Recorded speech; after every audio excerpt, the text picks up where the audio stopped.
आणि राहुरी विधानसभा पोटनिवडणुकीच्या पार्श्वभूमीवर राजकीय घडामोडींना सुद्धा बराच वेग आलाय। भाजप विरोधात महाविकास आघाडीची भूमिका काय असणार या संदर्भात अजूनही सस्पेन्स कायम आहे। स्वर्गीय आमदार शिवाजीराव कर्डिले यांचे चिरंजीव अक्षय कर्डिले यांना भाजपाकडून उमेदवारी जाहीर झाली असून ते आज उमेदवारी अर्ज भरणार आहेत। मात्र त्यांच्या विरोधात माजी आमदार प्राजक्त तनपुरे यांनी सुद्धा काल रात्री उशिरापर्यंत कार्यकर्त्यांची महत्त्वाची बैठक घेत संवाद साधलेला आहे।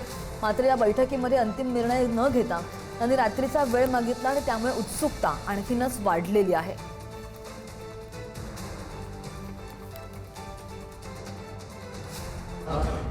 थोडासा रात्रीतून विचार करायचा वेळ द्या। ऐका जरा, ऐका।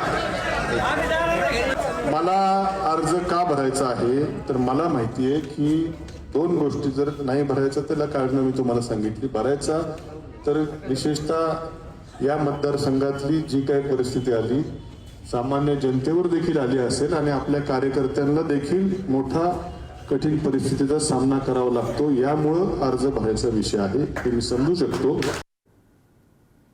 त्यामुळे राहुरी विधानसभा पोटनिवडणुकांच्या पार्श्वभूमीवर राजकीय घडामोडींना बराच वेग आलेला आहे।